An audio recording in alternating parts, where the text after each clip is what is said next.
Com iniciativa da GSC Eventos Especiais e importante parceria da Prefeitura Municipal de Poços de Caldas, através da Secretaria de Educação e Cultura, nossa cidade entra definitivamente na rota das principais eventos literários de todo o Brasil. Com isso, não só a cultura e a educação de toda a região ganham, como também o turismo cultural, um dos negócios de maior expansão no país.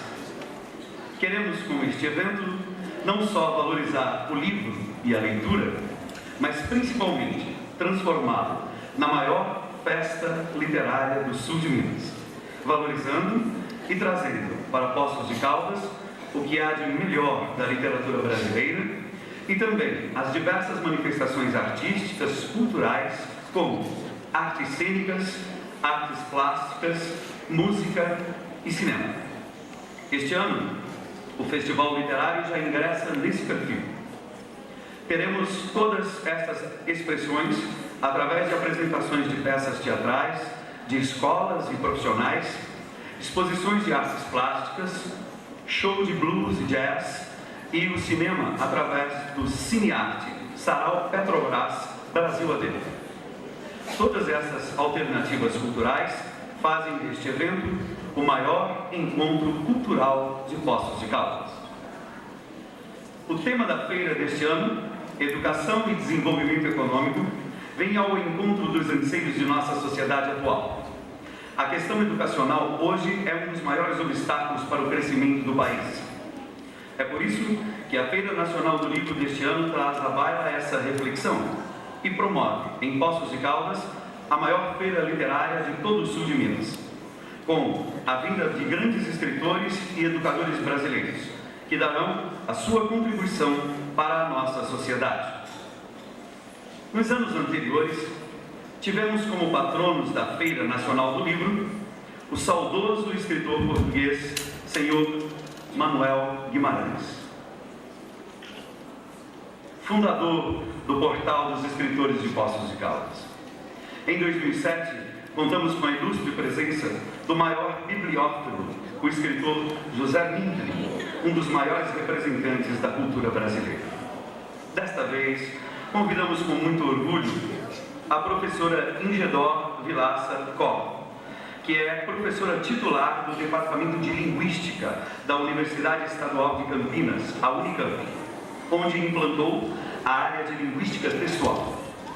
Licenciou-se em Letras e formou-se em Direito pela USP. É mestre e doutora em Língua Portuguesa pela PUC de São Paulo e também livre docente em Análise do Discurso pela Unicamp. Na PUC São Paulo, foi professora nos cursos de Letras e Jornalismo, na pós-graduação e na especialização. Coordenou o curso de jornalismo e foi membro da comissão didática do curso de Língua e Literatura Inglesas. A professora Inge, como é carinhosamente chamada, é uma das mais importantes autoras de obras de língua portuguesa e linguística de nosso país e apresenta em seus livros um pensamento sistematizado como uma ponte entre teorias sobre texto, leitura e práticas docentes. Escreve principalmente para professores do ensino fundamental e médio. Para ela, a leitura de um texto exige muito mais do que o simples conhecimento linguístico compartilhado pelos interlocutores. Para ela, o autor e o leitor devem ser vistos como estrategistas na interação pela linguagem. O objetivo de seus livros é, sobretudo, promover maior compreensão do nosso idioma português.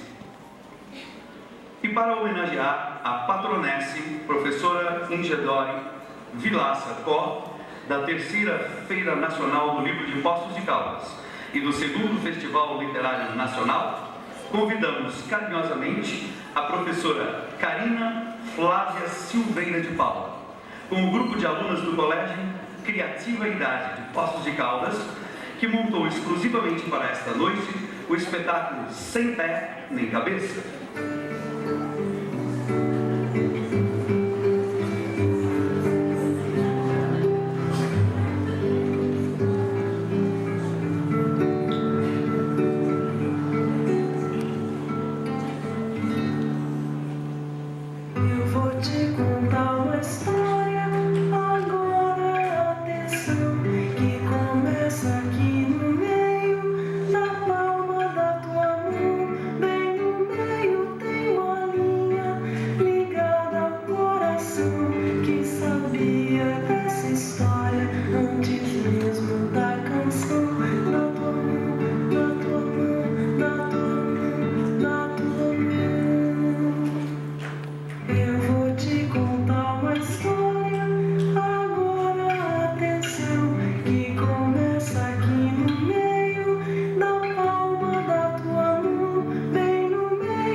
Gostaríamos, neste momento, de agradecer às importantes empresas. Petrobras, patrocinadora oficial do evento. As empresas patrocinadoras CBA, Companhia Brasileira de Alumínio, e Alcoa Alumínio S.A. Agradecemos também o apoio das empresas CBL, Câmara Brasileira do Livro, SENAC, Poços de Caldas, SESC, Poços de Caldas, SESC Minas Gerais, Editora Saraiva, TV Poços, Hotel Minas Garden, Unimed Poços de Caldas, Ciabela de Artes, Renovias, Limpcons, Cristais São Marcos, Doces Castelano, Sabonetes Antares, Amigos do Livro, Grupo Editorial Sportec, Plano Nacional do Livro e Leitura, e ANL, Associação Nacional das Livrarias. Um agradecimento super especial à livreira local Andréia de Souza Torres, da Libertas Livraria, pelo empenho e dedicação tão carinhosa com a terceira Feira Nacional do Livro de Poços de Caldas. E ainda, entre nós, Benedito Coutinho de Almeida, presidente da ACIA.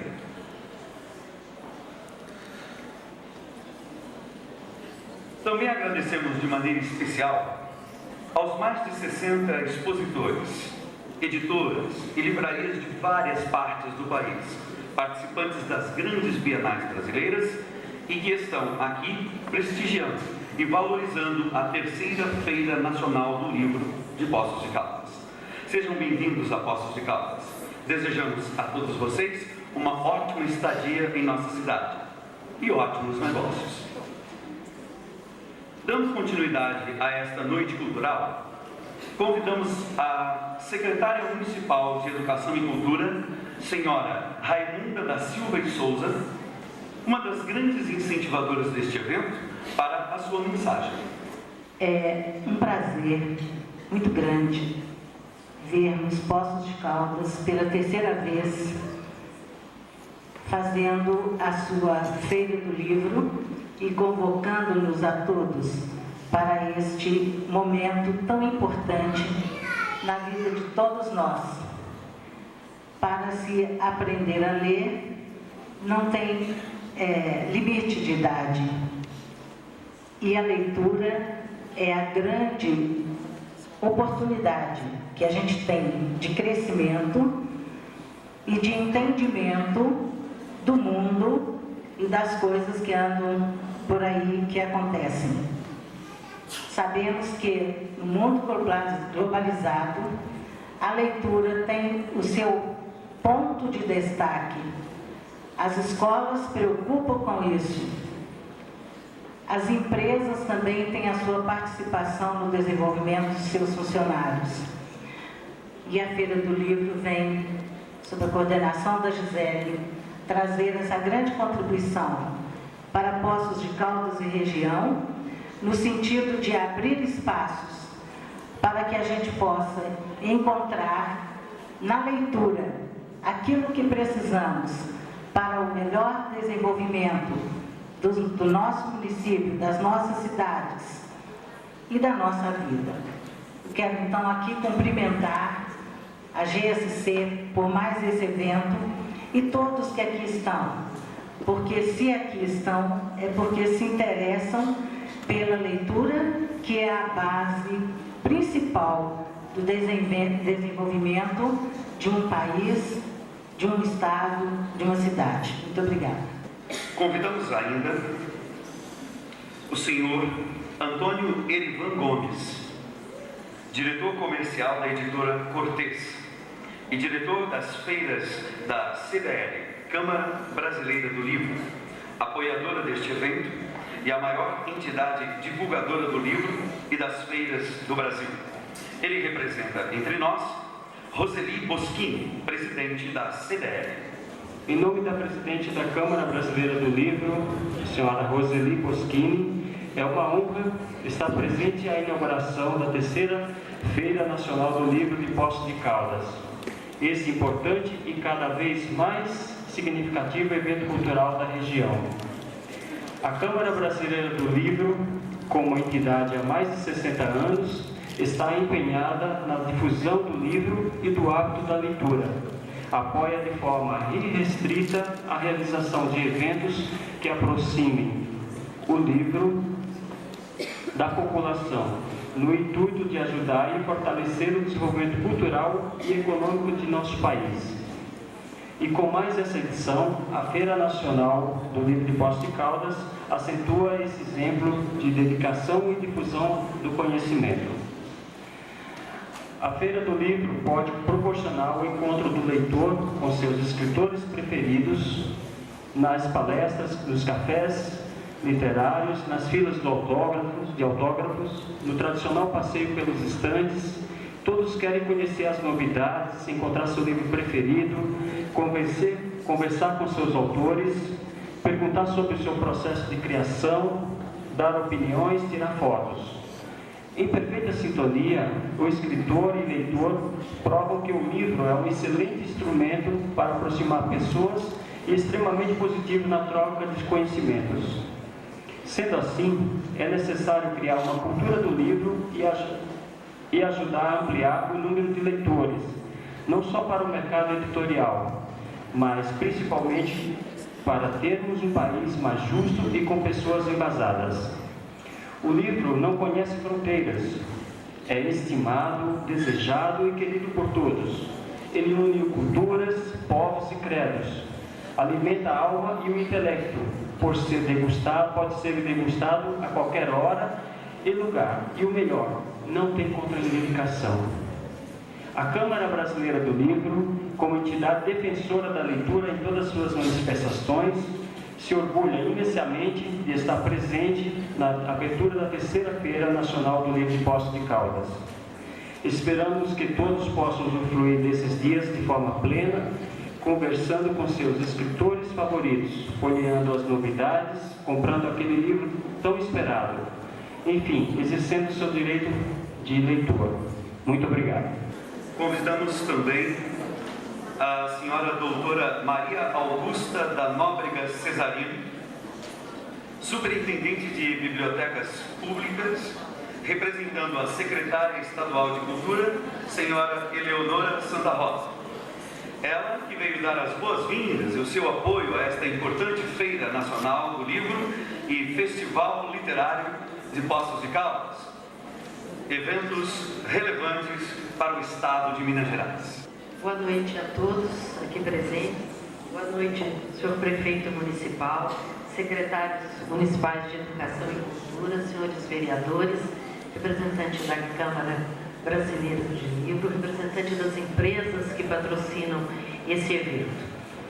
A Secretaria de Estado da Cultura, estou representando a doutora Eleonora Santa Rosa, não poderia deixar de estar presente neste evento.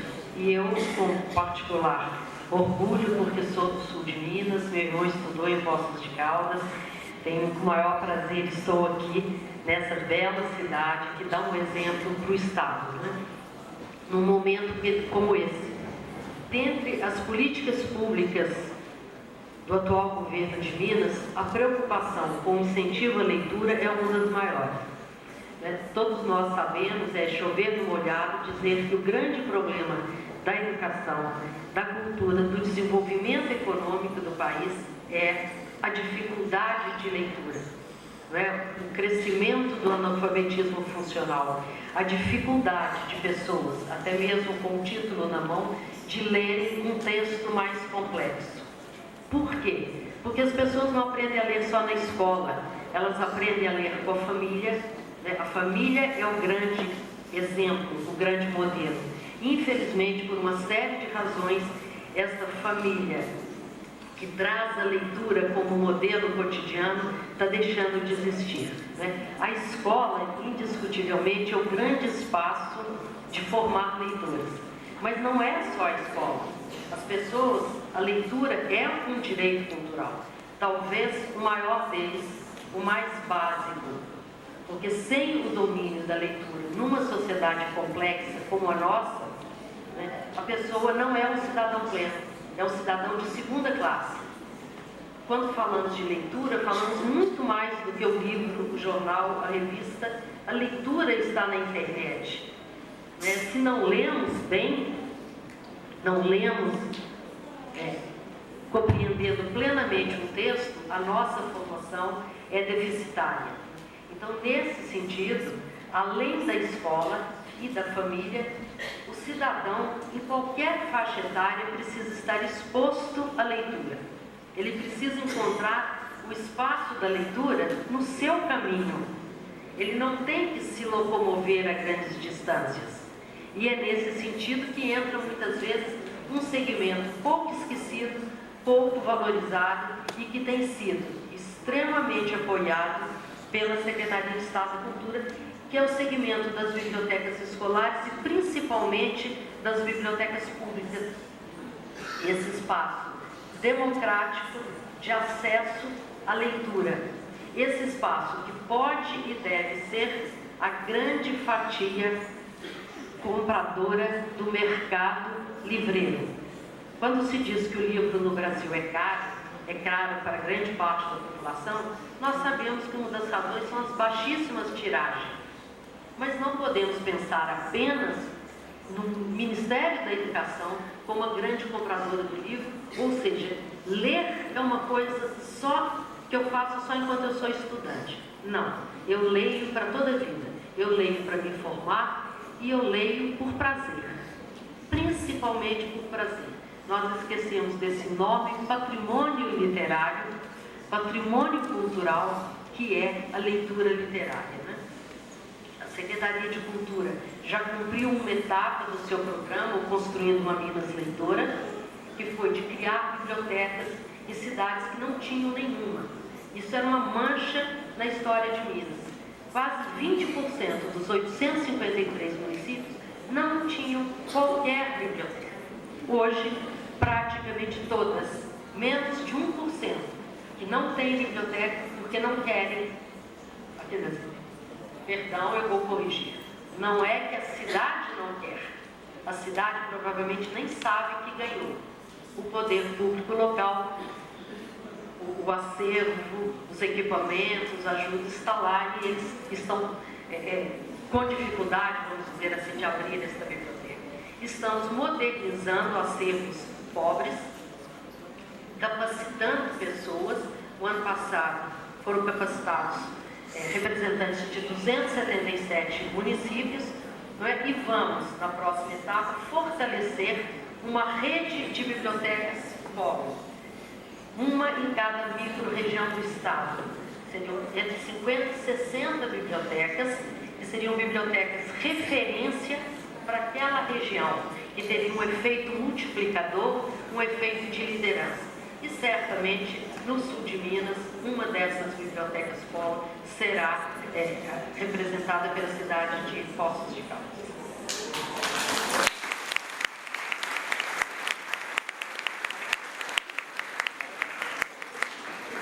Nós já temos um projeto pronto, essas polos serão implantadas de 2008 a 2010, e eu tenho certeza que, mais uma vez, além desta feira do livro, Poços de Caldas dará um exemplo para todos. Eu agradeço o convite que foi feito à Secretaria de Estado da Cultura, né? Estamos lá, nós temos uma coordenação, Fátima está aqui representando, que cuida exclusivamente de apoiar e incentivar as bibliotecas públicas.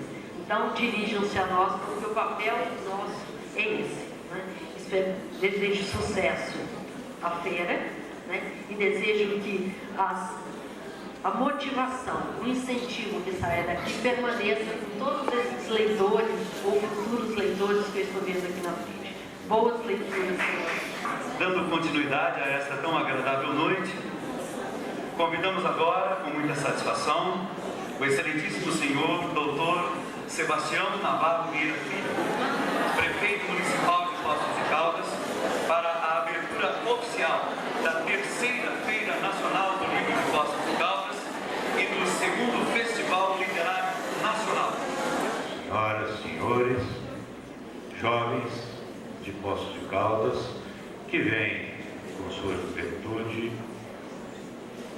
enriquecer, embelezar e abrilhantar esta abertura desta feira do livro. É extremamente importante e nos enche de satisfação ver a juventude interessada numa feira de livros está aqui conosco. Por isso, quando cumprimento senhoras e senhores, meu cumprimento carinhoso e especial aos jovens da minha terra que aqui comparecem, mostrando que Poços de Caldas tem interesse pela leitura. Se é verdade que um país se constrói com homens e livros, aqui estamos todos nós, ajudando a construção desse país, ajudando a construção desse Brasil. Por isso, as minhas poucas palavras de cumprimento a Gisele, desejando que essa terceira feira do livro não precise superar a realização do segundo nem do primeiro, que seja igual, porque a primeira feira do livro foi sucesso, a segunda repetiu e a terceira tenho certeza que consagra aquilo que já está se tornando uma tradição em Poços de Caldas, graças ao esforço da Gisele e de toda a sua equipe de promover um evento desta natureza, ajudando a construir Poços de Caldas literária, essa Poços de Caldas tão expressiva, nesta arte tão nobre e distinta, que aqui se fez surgir há pouco tempo, e o ano passado foi o homenageado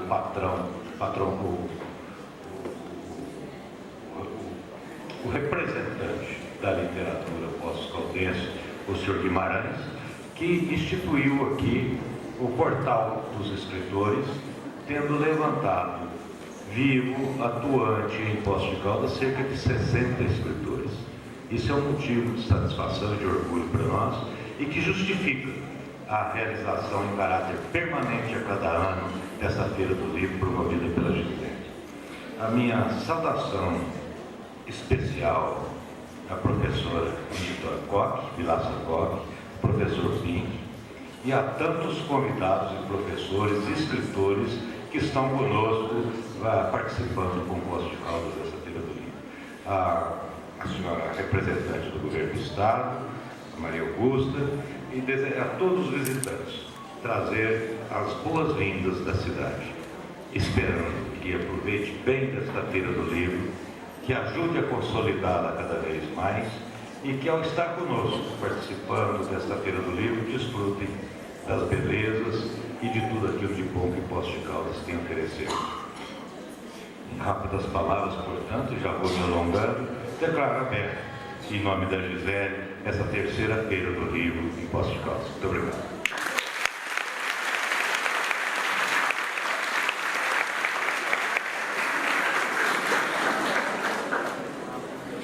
Neste momento, com prazer, anunciamos a presença do senhor Jaime Pinsky, historiador, doutor e livre-docente pela Universidade de São Paulo e professor titular da Unicamp. É autor e coautor de 25 livros publicados no Brasil e no exterior. Fundou e dirige há 20 anos a editora Contexto. Ele veio exclusivamente para prestar uma homenagem à patronesse Ingedor Vilaça Koch, que é uma das maiores escritoras da editora Contexto. Eu gostaria de, antes de mais nada, dizer que eu não sou conferencista, eu sou um simples professor, razão pela qual eu tenho dificuldade de ficar na tribuna, etc. e tal. Sou aquela pessoa que procura se comunicar com as pessoas, trocar algumas ideias. Na minha opinião, ser professor é estabelecer uma conexão entre o patrimônio cultural da humanidade e a cultura do educando. Em poucas palavras, o que isso significa? Que ser professor significa, antes de mais nada, conhecer o que se ensina. Isso significa dominar o patrimônio cultural da humanidade. Mas ser professor significa também saber a quem se ensina e como se ensina. E isso significa conhecer o patrimônio cultural do educando. Estabelecer a conexão entre as duas coisas é extremamente difícil. Eu tive grandes sábios como professores que não conseguiam se comunicar e parecia que eles estavam totalmente distantes da gente. E tive também grandes comunicadores que não passavam de picaretas porque não estudavam nunca. Eram apenas populistas, se aproximavam dos alunos, faziam média, mas não tinham conhecimento. Ora, para mim, a Ingidor, e me permita a velha pronúncia alemã, em lugar da brasileirada Ingidor, a Ingidor é o exemplo, um dos exemplos mais acabados que eu conheço de professora. Ela domina o patrimônio cultural com a qual ela trabalha. É uma das maiores conhecedoras em linguística. E olha, a essa altura do campeonato, eu como historiador, já quase expulso da área dos historiadores, porque dizem que eu só publico livros de linguística, né? Então conheço um pouco do assunto. A Ingidor é uma das maiores conhecedoras. Conhece profundamente e não se trata apenas de linguística textual, mas análise de discurso e outras áreas que ela generosamente cedeu a alguns outros professores para que ensinassem no Unicamp, não é? Mas da qual ela é a grande especialista ainda hoje. Mas ao mesmo tempo, Ingidor tem uma coisa única. Para o lugar em que você viaja, Ingidor é conhecida. Você vai para Fortaleza, dizem, você dá contexto? A Ingidor esteve aqui. Você vai para Natal, a Ingidor esteve aqui. Você vai para o Sul, você vai para Centro-Oeste, a Ingidor esteve aqui. Por trás dessa pessoa aparentemente frágil, você tem uma leoa do conhecimento. Uma pessoa que não recusa palestras, é uma loucura. Quer dizer, com toda a situação da aviação maluca que estava, a Ingidor continuava cruzando o país de um lado para outro, sendo homenageada, sendo honrada, tendo seus livros lidos em todos os lugares. Livros de várias editoras, inclusive, e felizmente, principalmente da nossa Contexto. A homenagem que nós gostaríamos de fazer a ela é uma homenagem particular da editora Contexto, mas eu tenho certeza que todos os seus demais editores se aliarão a ela. E essa homenagem tem uma pequena história, Ingrid, e você não conhece, para você é uma surpresa. Quando Ingrid publicou seu último livro conosco, que foi Ler e Compreender, junto com a Wanda Elias, nós queríamos uma capa diferente. Eu então liguei para o Mirinho, Valdomiro Santana, um grande pintor, atualmente residindo em Ribeirão Preto, e disse, Mirinho, lembra que você disse que você topava fazer uma pintura se eu te dissesse que tem um livro importante? Ele disse, eu topo. Eu falei, mas qual a vantagem? Você faz sua pintura, eu posso reproduzir sua pintura, e qual a vantagem que você tem? Ele me disse, a vantagem é a seguinte, se minha pintura vira a capa de um livro, ela se valoriza. Eu vou conseguir vender a pintura, o quadro, por um preço mais alto. Então, foi o acordo que nós fizemos. Falei, bem, o livro, a pintura que eu quero é algo mais ou menos assim. Uma menina, né, sentada em algum lugar, lendo. O Valdomiro fez essa pintura, esse quadro maravilhoso, nos mandou a foto, né, o cromo dela, nós reproduzimos. Passou-se um ano e pouco, eu falei, meu Deus do céu, preciso fazer uma homenagem para a Ingrid, mas diferente. Eu dou o quê? Dou um computador para ela? O que a gente pode dar para ela? Liguei para o Valdomiro Santana, falei, Valdomiro, eu tive uma ideia. E agora eu vou contar qual é a ideia, pediria que a Ingrid chegasse até aqui.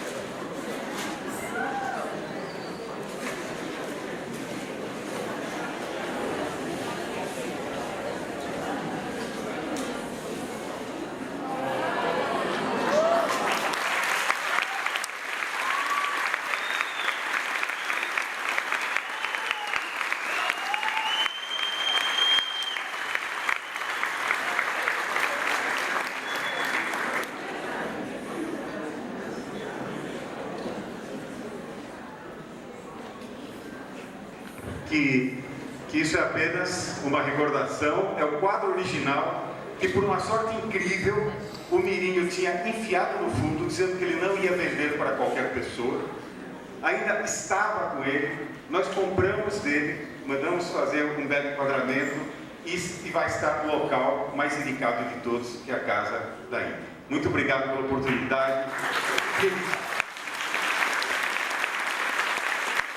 Aproveitando a oportunidade da presença da professora, a Prefeitura Municipal de Poços de Caldas, juntamente com a GSC Eventos Especiais, prestam uma homenagem à patronesse Ingedor Vilaça Pó, com uma placa alusiva ao momento. Para isso, convidamos a Secretária Municipal de Educação, Senhora Maria Raimunda da Silva e Souza, para fazer esta entrega da placa, de que constam os seguintes dizeres.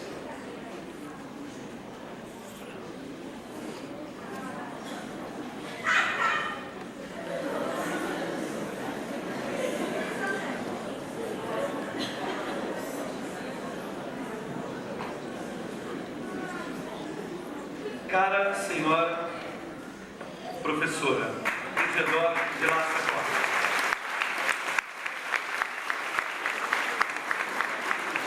sua vinda a Poços de Caldas, como patronesse da terceira Feira Nacional do Livro e do segundo Festival Literário Nacional, não só desperta a atenção para a importância da educação na vida do cidadão, como também marcará o início de uma nova reflexão no setor educacional de nossa cidade.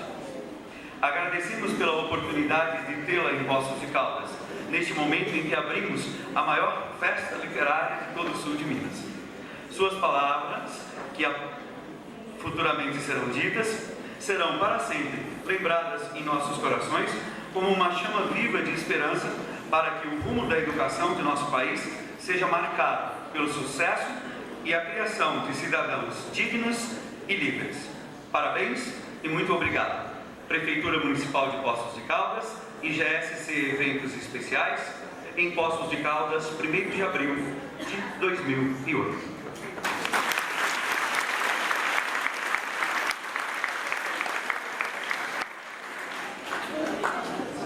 Então, continuando essa agradável noite cultural, passamos a palavra à nossa patronessa, que vai nos transportar pelo mundo da literatura com a palestra O Texto e Seus Segredos. Boa noite a todos. Em primeiro lugar, eu quero agradecer todas essas homenagens que me deixaram imensamente sensibilizada. O presente lindíssimo do meu amigo Jaime Pisque, da editora Contexto. Eu vou contar que eu tenho uma caixinha feita por uma amiga de Recife que colocou na tampa da caixa esse quadro, né? Agora vai completar. E de todos, essa belíssima placa que eu acabo de receber, né? A presença das autoridades aqui, que aqui vieram, enfim.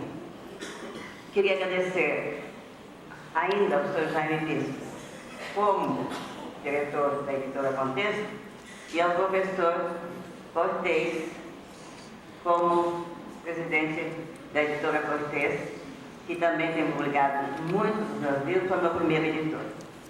Então, eu agradeço imensamente a presença dos dois também. Eu publiquei algumas coisas por outras editoras, mas esses dois estão realmente no meu coração. Bem, então eu vou contar um pouco algumas coisas para vocês, eu espero que seja proveitoso. Em primeiro lugar, eu quero contar para vocês como é que surgiu o meu amor pelo texto. Eu já contei isso numa entrevista que eu dei para a revista Língua Portuguesa. Eu sempre gostei muito de ler. Quando eu era pequena, estava na 4ª série do ensino fundamental, eu estava no grupo escolar em São Paulo, que seria uma escola do governo, né, hoje em dia, e o diretor do grupo resolveu constituir uma pequena biblioteca.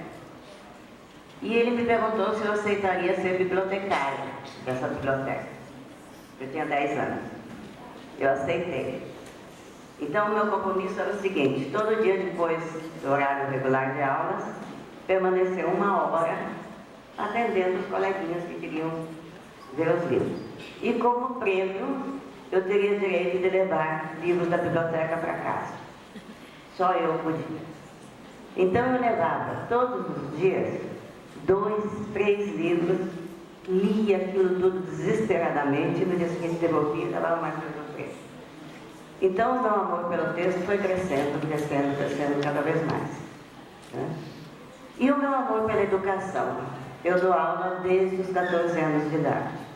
Aulas particulares para poder estudar. Meus pais eram imigrantes, alemães, que não tinham o suficiente para me sustentar no colégio. Né? Então, quando eu saí do grupo escolar, que era Graz, né? Os colégios estaduais eram muito poucos, havia naquele tempo 2 em São Paulo, Roosevelt e Caetano de Campos. Mas eu consegui uma bolsa num colégio particular muito importante de São Paulo, o Colégio Bandeirantes. Só que a mamãe precisava da minha ajuda e eu passei a dar aulas particulares. Então, depois eu trabalhei com o ensino fundamental, o ensino médio, e depois o ensino superior, mestrado, doutorado, pós-doutorado, etc. Mas eu passei por todos os níveis de ensino. E eu acho que isso foi a maior escola para mim. Porque quando nós damos aula, desde os níveis dos pequenos até os mamalhões, nós vamos vendo as necessidades dos alunos, entendendo as necessidades dos alunos.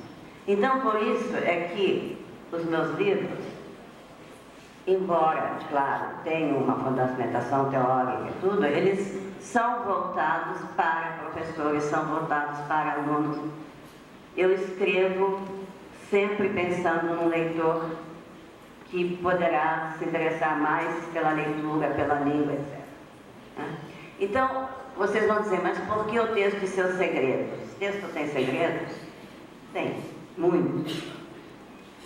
Porque o texto não é apenas aquele conjunto de palavras que formam frases que estão ali diante dos nossos olhos. O texto é muito mais do que isso. E esses segredos é que a gente precisa desvendar para poder, então, compreender plenamente um texto. É claro que quem escreve um texto tem uma proposta de sentido. Ele quer fazer com que os leitores sigam mais ou menos aquele caminho que ele indica no texto. Para isso, o que ele faz? Ele vai selecionar entre todos os recursos que a língua coloca a seu dispor, aqueles que ele acha mais adequados para veicular esse projeto de dizer, essa proposta de sentido. Mas é uma proposta. Então aí cabe ao leitor perceber qual é essa proposta, seguir ou não as indicações que o autor dá, interagir com o texto. Por isso, a leitura exige sempre uma interação, autor, leitor e texto. Então não adianta a gente dizer, mas será que o autor quis dizer isso? Não é isso que vai resolver. O que vai resolver é o sentido que nós construímos com esse texto. E como é que nós vamos construir esse sentido? Aí vem o segundo ponto básico. Todo texto tem um grande número de implícitos. Aquelas palavras e frases que se combinam na superfície do texto são apenas uma indicação, um mapa da mina. A partir daquelas palavras é que nós vamos ter que recuperar e preencher os vazios do texto. Como é que nós podemos fazer isso? Recorrendo a uma série de elementos importantes. O primeiro deles é o nosso conhecimento de mundo. Nós só vamos conseguir entender texto se nós tivermos um mínimo de conhecimento a respeito daquele tema. Caso contrário, por melhores que nós sejamos em gramática, em conhecimento linguístico, nós não vamos ser capazes de entender o texto. Eu sempre digo, eu não entendo física quântica. Então não adianta eu ler um texto de física quântica, porque eu não vou entender. Eu acho que eu sou até uma boa falante do português. Então nós vamos ter como eu digo, e preencher as lacunas do texto. Para isso, nós vamos ter que recorrer aos nossos conhecimentos de mundo, todos os conhecimentos que nós temos armazenados na nossa memória, que nós vamos armazenando com o passar dos anos, desde pequenos. Né? Nós temos que recorrer ao conhecimento que nós temos das situações em que os textos são produzidos, porque cada situação exige uma forma diferente de expressão. Nós temos que recorrer ao conhecimento de outros textos, porque muitas vozes se fazem ouvir debaixo daquela voz do autor. Nós nunca estamos sozinhos, não existe nada totalmente novo sob o sol. Então nós estamos sempre, de certa forma, dando lugar a outras vozes. Então eu tenho também um livro, publicado pelo Cortez, chamado Intertextualidade, Diálogos Possíveis, em que eu mostro isso. E eu vou mostrar isso também depois, num texto, num exemplo. Então, eu estava dizendo que todo texto tem um grande número de implícitos que precisam ser preenchidos. Então, nós precisamos ter vontade, interesse de ir além daquilo que está expresso no texto. Por isso que se costuma dizer que todo texto é como um iceberg, aquela montanha gelada dos mares nórdicos. Ele tem uma pequena superfície à tona d'água e uma imensa superfície subjacente. Então, o que está ali à tona d'água é a parte linguística propriamente dita, é a materialidade do texto. Mas nós temos que ser capazes de penetrar cada vez mais a fundo nesse iceberg e extrair dele os sentidos, os conhecimentos necessários. Quanto mais fundo nós conseguimos penetrar, mais rica será a nossa leitura. E por isso também que não existe uma só leitura do mesmo texto. Todo texto pode ter mais de uma leitura, várias leituras, muitas leituras. Porque depende da habilidade do leitor de buscar esses elementos que vão preencher o sentido do texto. Quanto maior a habilidade, mais rico vai ser o sentido que ele vai construir. Portanto, o sentido é construção, o sentido não está pronto. Ele é construído a partir daqueles índices, daquelas marcas, daqueles sinais que o autor coloca no texto. Então, é por isso que eu digo que o texto tem segredo, tem muitos segredos. Eu vou utilizar alguns slides de uma apresentação maior minha, senão ficaria muito maçante, e depois eu vou dar um exemplo concreto. Então, para discutir a questão da leitura e produção textual, partimos do pressuposto básico de que o texto é lugar de interação entre sujeitos sociais que dialogicamente se reconstituem e são constituídos, e que por meio de ações linguísticas e sociocognitivas constroem objetos de discurso e propostas de sentido, ao operar em escolhas significativas entre as múltiplas formas de organização textual e as diversas possibilidades de seleção lexical que a língua oferece. Então, é mais ou menos o que eu acabei de falar. A esta concepção subjaz necessariamente a ideia de que há em todo e qualquer texto uma grande gama de implícitos, dos mais variados tipos, somente detectáveis pela mobilização do contexto sociocognitivo no interior do qual se movem os atores sociais. Então, fica claro que a leitura de um texto exige muito mais que o simples conhecimento linguístico compartilhado pelos intelectores. O leitor é necessariamente levado a mobilizar uma série de estratégias, tanto de ordem linguística como de ordem cognitiva discursiva, para levantar hipóteses, validar ou não as hipóteses formuladas, preencher as lacunas que o texto apresenta, enfim, participar de forma ativa da construção do sentido. Vocês que são professores devem ver, já devem ter percebido, que há algumas palavras aí muito próximas daquilo que dizem os parâmetros curriculares nacionais.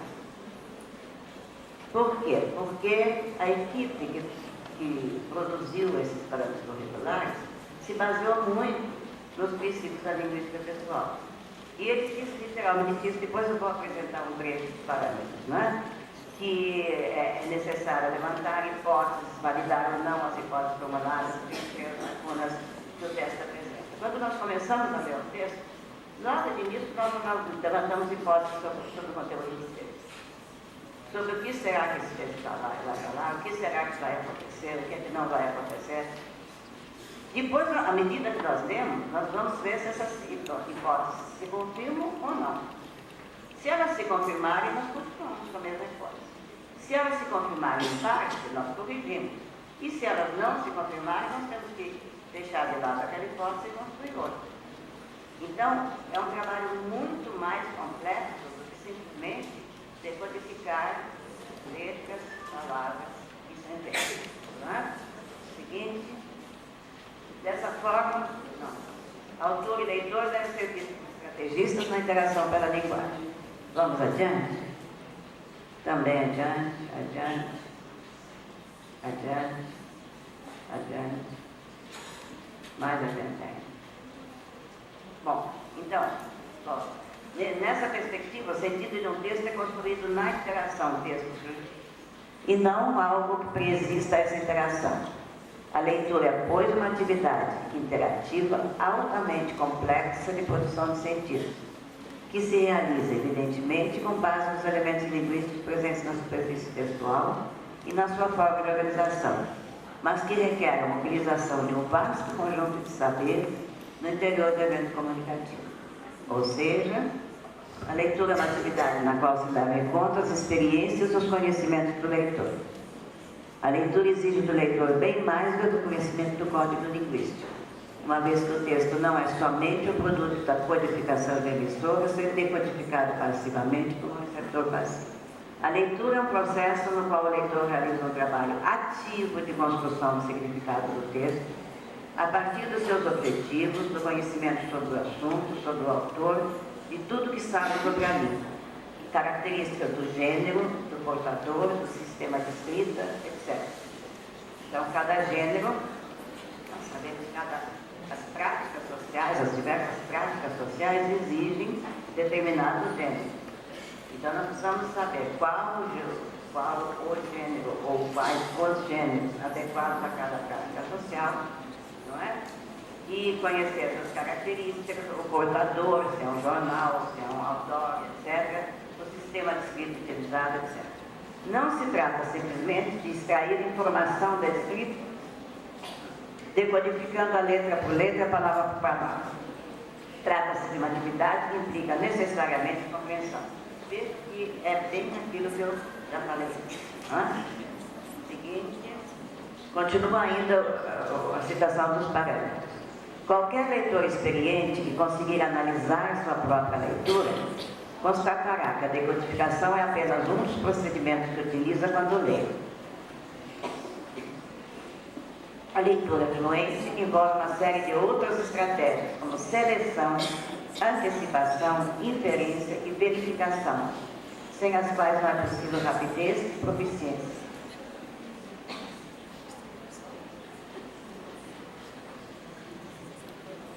Isso novamente tem a ver com aquela questão das hipóteses, né? Nós temos que selecionar os elementos do texto que nós achamos que são os elementos principais que formam a coluna dorsal do texto, né? Nós vamos ter que antecipar o que vem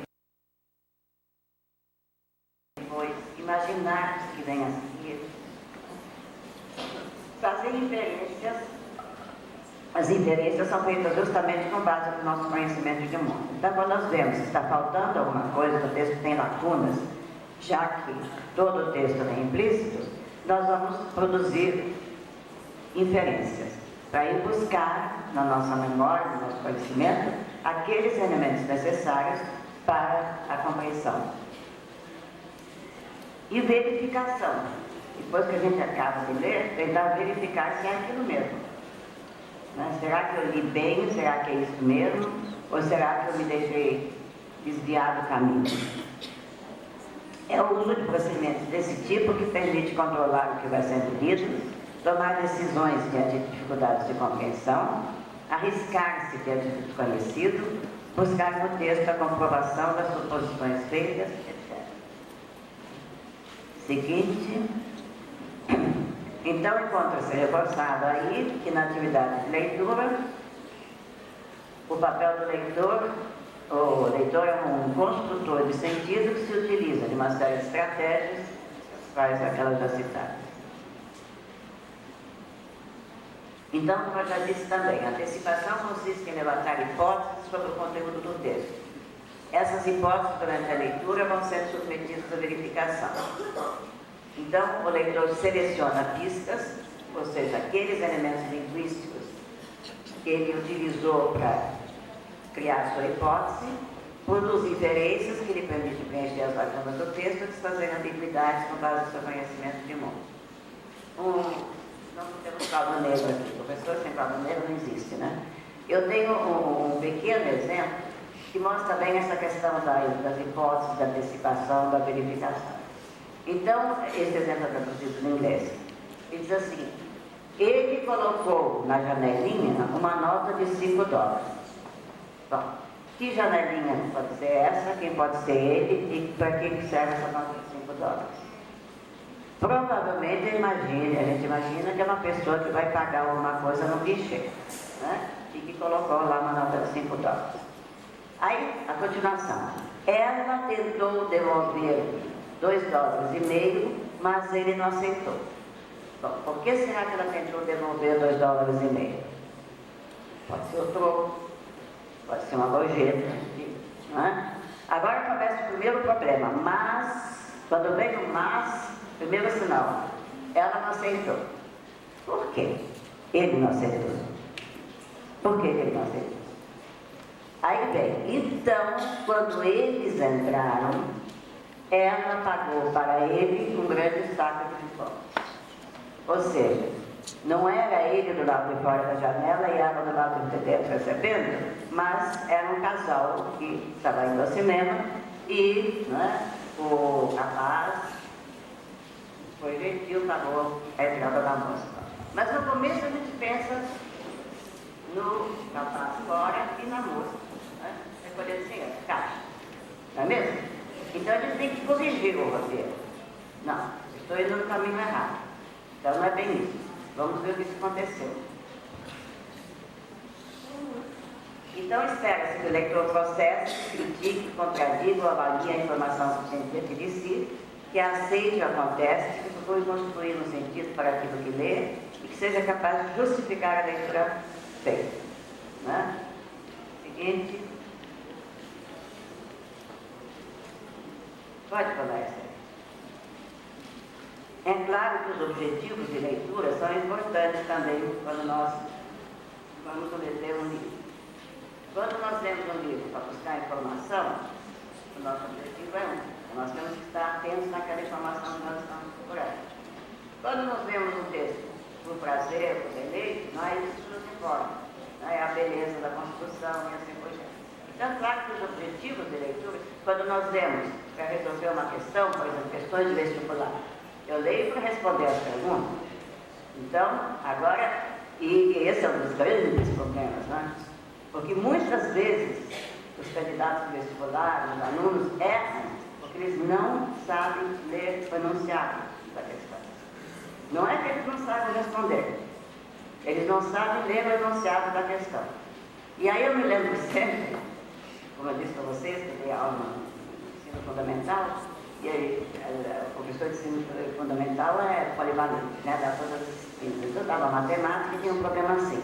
A soma de dois números é tanto e a diferença é tanto. Quais são os números?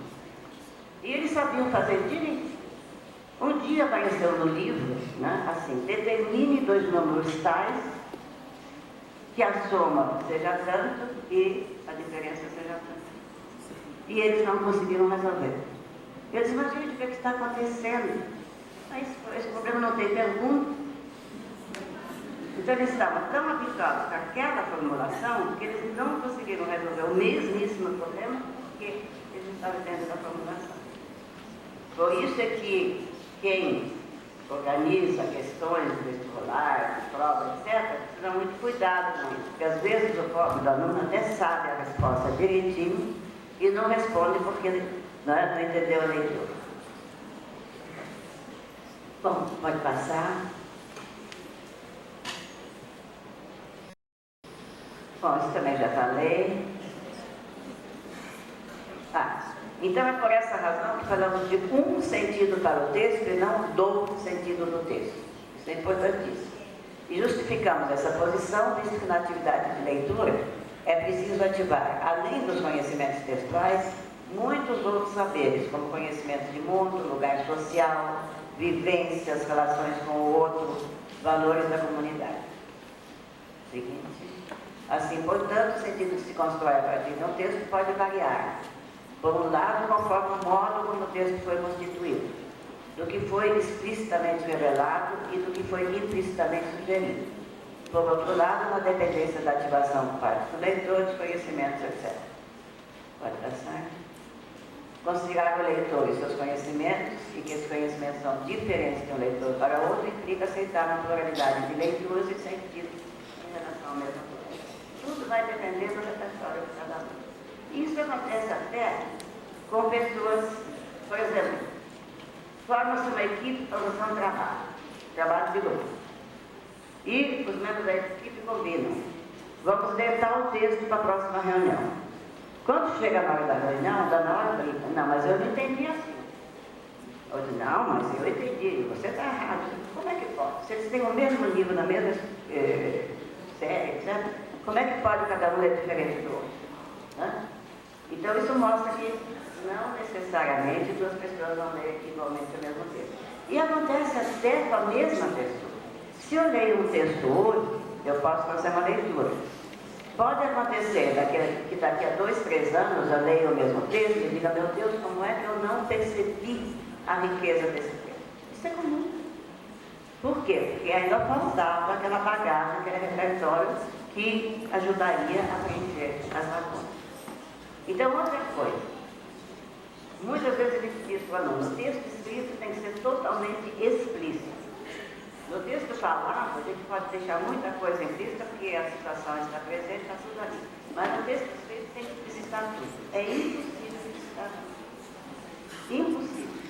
Existem análises de texto científico, de química, etc., que mostram quanta coisa oculta tem ali, quanta coisa implícita. Então, diz um autor americano o seguinte, que o grande segredo do escritor competente é saber dosar de maneira eficiente aquilo que precisa ser explicitado e aquilo que pode ficar implícito. Esse é o verdadeiro segredo do escritor competente. Quer dizer, que há coisas que têm que ser vistas, porque senão fica impossível construir o sentido do texto. E há muitas outras que nós podemos deixar implícita, achando que o leitor pode preencher. Agora, é claro que muitas vezes a nossa pressuposição falha. Eu posso achar que o meu leitor sabe e ele não sabe. E aí ele vai dizer, nossa, esse texto é complicado, esse texto é hermético, ela escreve de uma forma muito difícil. Ou então eu posso achar que ele não sabe dizer demais e dizer, nossa, está me chamando de burro. Né? Então, aí entra de novo a situação comunicativa, os interlocutores, o que eu sei a respeito do meu leitor, o que eu espero que ele saiba a meu respeito, tudo isso. Né? Então, entra toda essa questão da situação comunicativa, das práticas sociais envolvidas, dos conhecimentos que nós temos de mundo, dos episódios da vida cotidiana. Né? Por exemplo, em matéria de tradução, quem vai traduzir um texto do português para uma língua estrangeira, de uma cultura mais distante da nossa, como é que ele vai fazer para falar de carnaval, feijoada e essas coisas? Vai ter que ter explicações adicionais, senão o leitor jamais vai ter ideia do que seja o nosso carnaval, do que seja a nossa feijoada. Então, nesse caso, tem que explicitar mais. Em outros casos, pode explicitar menos. Adiante.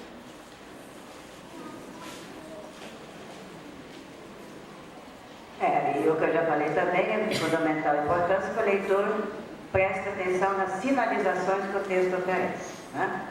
Mais adiante. Pode adiante. Então, que tipo de conhecimento nós precisamos para poder ter um texto? O conhecimento linguístico, né, de todos os elementos linguísticos, e às vezes até se complica a leitura de um texto quando se usa expressões pouco usuais, um léxico muito antigo, né? Dependendo, claro, da faixa etária de quem lê, os esquemas cognitivos, a bagagem sociocultural, as circunstâncias que o texto foi produzido. Né? Então, isto é, os conhecimentos selecionados pelo autor na e para a construção do texto criam um leitor modelo.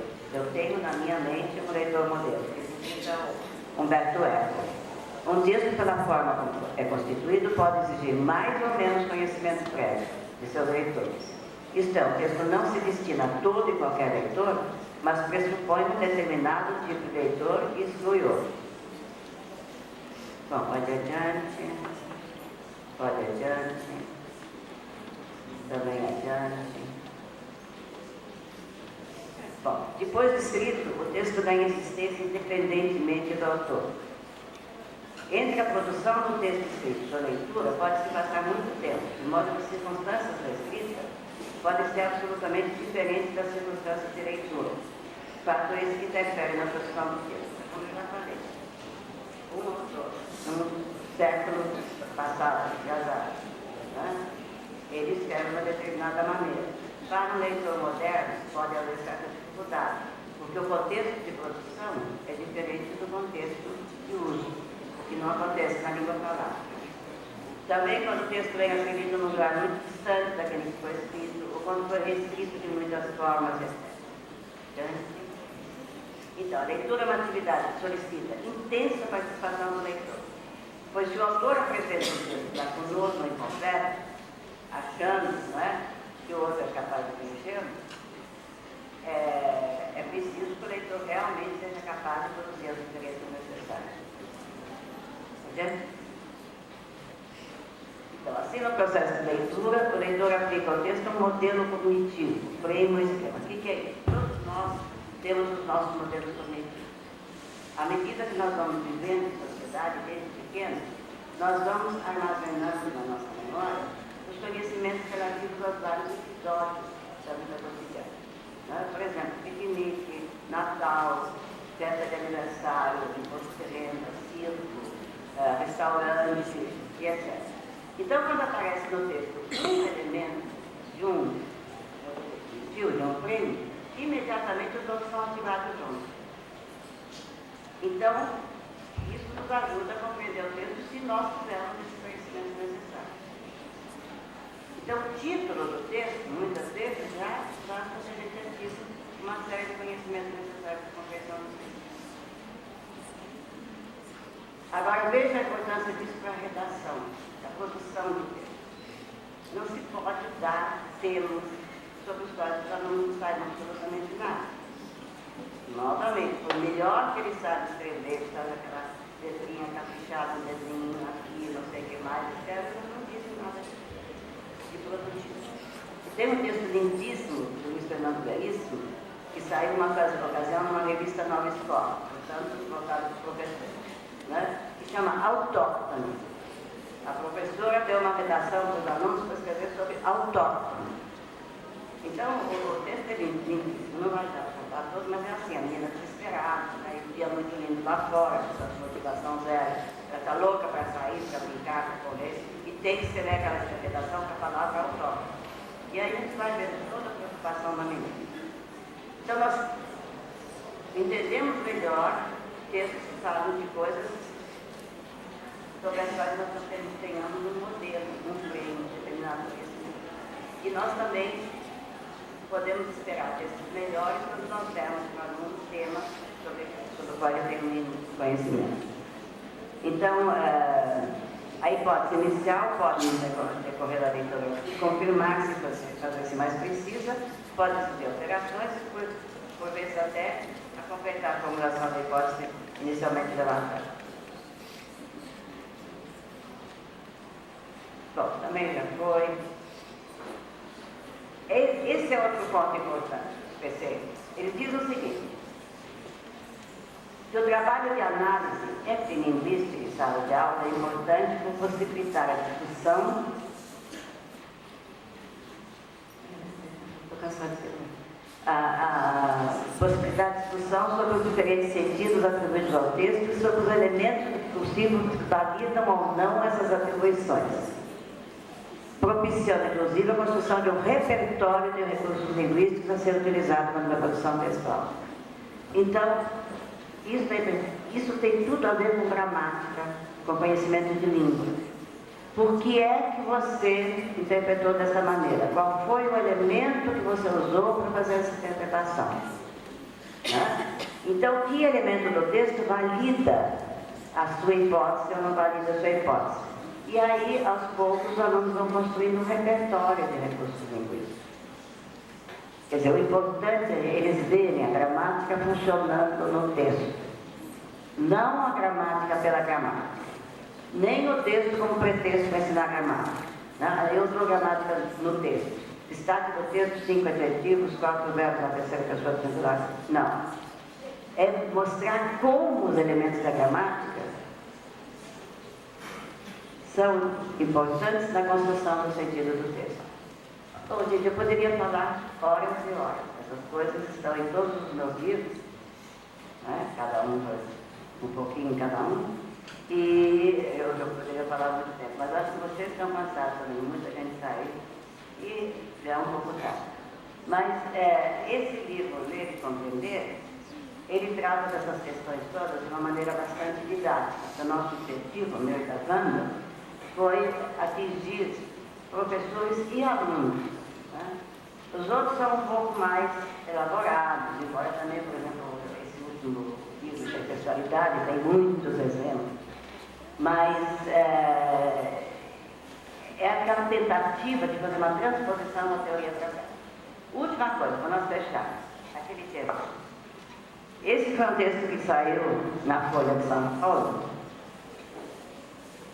numa época, né, que vamos ver se vocês conseguem perceber, que chamava Uma Casa Muito Engraçada, da Fernando Romance.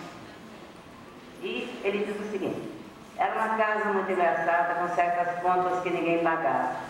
Alguns podiam dormir ali, os quartos eram fartos, com os patos sem apuração, que se metiam na calada da noite e no silêncio da contravenção.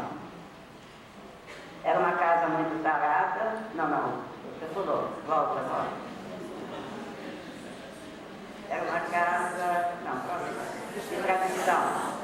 Muito agitada pelos movimentos atípicos nas contas dos empregados, na cintura das meninas, contratadas para dar um trato nas visitas espalhadas por debaixo dos tapetes. Era uma casa muito tarada, onde a coisa pública se eriçava enquanto a coisa pública era fatiada e loteada como abacaxi. Não se podia fazer xixi porque ou bem se urinavam ou se comiam outras guloseimas. Bom, em primeiro lugar, nós temos a necessidade, não é? Como o quê? Hein? Aquela música, né? Uma casa, não tinha teto, não tinha nada. Então, essa voz da música está reproduzida aí direitinho. Agora, o que o Fernando Bonassi fez? Ele pegou essa voz e mexeu com ela de tal forma que ela passou a fazer alusão a uma outra casa, né? Muito engraçada, onde mil coisas aconteciam. Alguém tem uma ideia de que casa seria essa? Hein?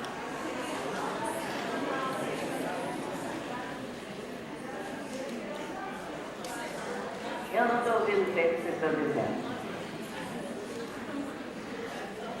Olha, a data vamos ver a data. Olha lá, 4 de abril de 2006. Brasília. A casa de quem?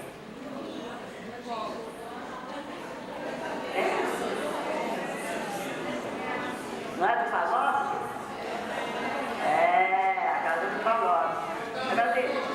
Vejam como a gente precisa dos conhecimentos, da situação, do momento, né? Para poder...